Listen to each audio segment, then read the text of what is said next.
vai soltar você.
We didn't have a member of the clergy this morning, so I'm going to do the very best I can to fill in. I am the grandson of William Medlar. My name is David Henderson. My grandfather was born William Bruce Medlar on January 7th, 1917 in Dayton, Ohio. His parents are Father William Medlar and Mother Ethel Medlar, and her maiden name is Havens. His birth certificate indicates that he has 3 deceased siblings, but I'm only aware of one brother that he lost quite a few years ago.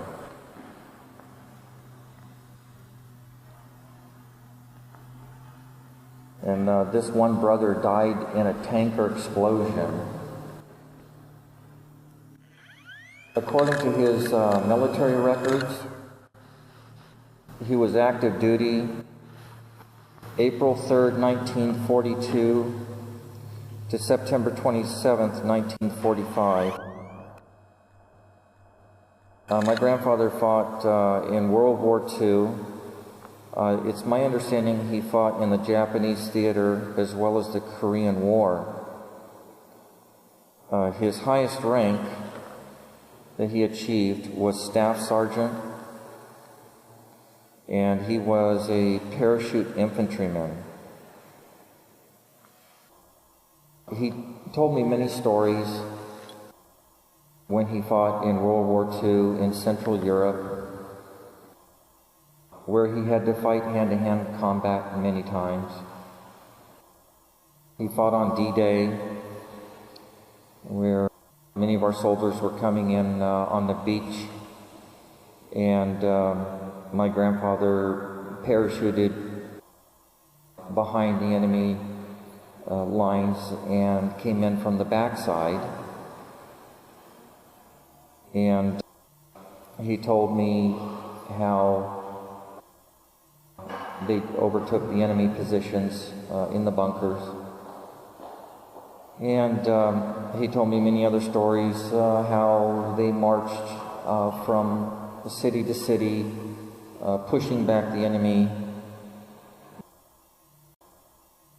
In one particular occasion, I remember him telling me where a local villager had tipped them off and told them where there was a mass burial of Jews, and they found the location, and they captured some of the German soldiers and forced them to unearth the mass burial of these Jews.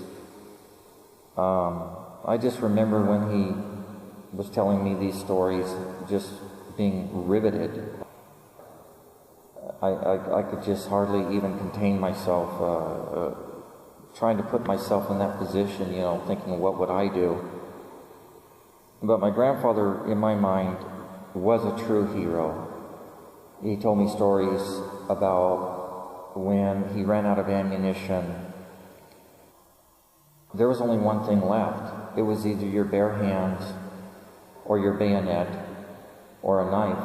And he told me he had to kill the enemy many times where he ran out of ammunition with nothing but his bare hands or his bayonet. And I was just so moved by these stories. I'll go into some of the military honors and decorations that he received. And these I took off of his military records, his DD Form 214. And I don't know if I'm presenting these correctly. I'm just reading them directly off of his military documents. So I'll just have to take it at that they were printed correctly. He received a Good Conduct Medal. I believe this was in fighting in the European theater in World War II. He also received a Distinguished Unit Badge and a European African Middle Eastern Service Medal with 4 Bronze Stars, and a World War II Victory Medal, and an Army of Occupation Medal, and the United Nations Service Medal. And as best I could tell from his records, he was in the Korean War from November 1st, 1951 to April 24th, 1952. But I'm not absolutely certain those dates are correct. I actually think he was in the war longer than that, but at different periods of times. His records were very difficult to discern. I noticed that part of the time he was in the National Guard, part of the time he was active duty, so it was very difficult for me to try to pin down all the dates. But he received the Korean Service Medal with 1 Bronze Service Star. So in my view, and all through my life, I always felt my grandfather was a true war hero. And he volunteered for service. I've known no man that had a greater honor and duty to country than my grandfather had. He was just an amazing man with regards to how he felt about his country. He just had a tremendous love for his country. He was very patriotic in that regard. I might go into a little bit about where I fit in the family and my grandfather, how he fits in. Technically, my grandfather is my grandfather by marriage. My paternal grandfather on my mother's side, R.G. Perry, and my maternal grandmother on my mother's side, Medlar, and I'm not sure of her maiden name. When they divorced, I believe in the early 50s,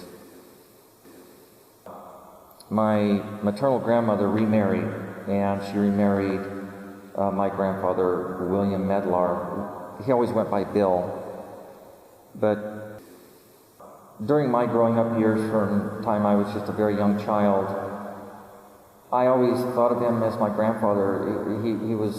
I never thought of him as my step-grandfather or a grandfather by marriage, because I know no different. He was already married into the family before I was born. And so he's always been my grandfather. And, you know, I would like to take the opportunity to say that I would like to concentrate on the good about my grandfather. I think it would be fair to say that we all have our weaknesses. We all fall short of that glorious mark. My grandfather is no different.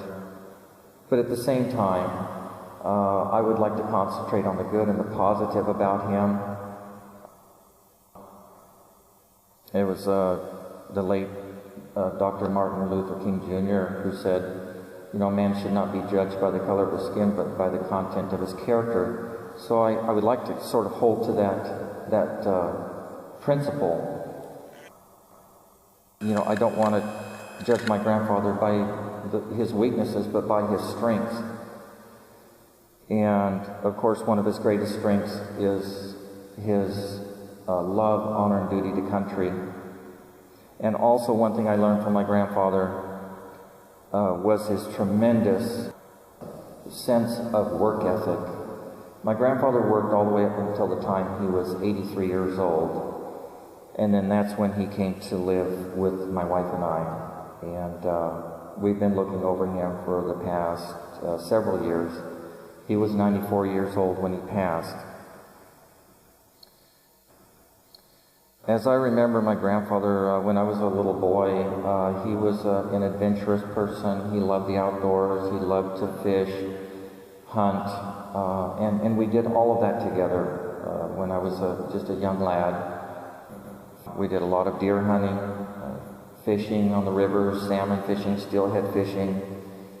And so my grandfather loved the outdoors. He loved life. And that's the one thing he always told me. He would say to me, he says, David, I just love life. That's one thing I have to say about my grandfather that I thought was very commendable, is that he loved to live life. He was always doing something. He was in the outdoors, just enjoying life as much as possible.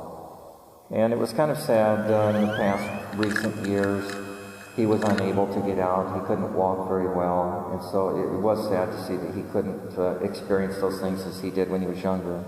As far as my grandfather's religious views are concerned, the only thing I can say is I do believe that my grandfather was a believer in God, although his life didn't seem to indicate that he lived his life as a very strong Christian, but I do believe my grandfather was a believer. But one thing I do know with absolute certainty is that I do believe my grandfather, just before he passed, gave strong consideration to giving a deathbed confession, because I had a conversation with him at his bedside the day before he passed. I tried to prompt certain questions, or certain answers, I should say, from him with specific questions. And I asked my grandfather to give a strong thought about giving his life to God and surrendering his soul to God at this time, and going into prayer about all of these matters. Whether he did, I'm not able to say for certain. I was with him just a very short period of time the day before he passed. But I have to believe in my heart that he knew his time was very, very short. He knew that.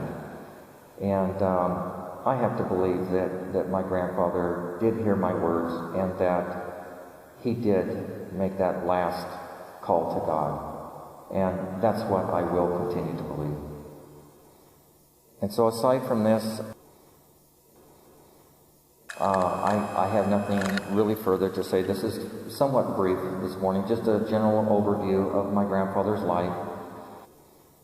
I want to remember him as the good man that he was, his service to country, his tremendous work ethic, and he loved life, and he loved the people around him. And so that's how I want to remember my grandfather. So I thank you very much for your time. May his soul rest in peace with God forever. Thank you.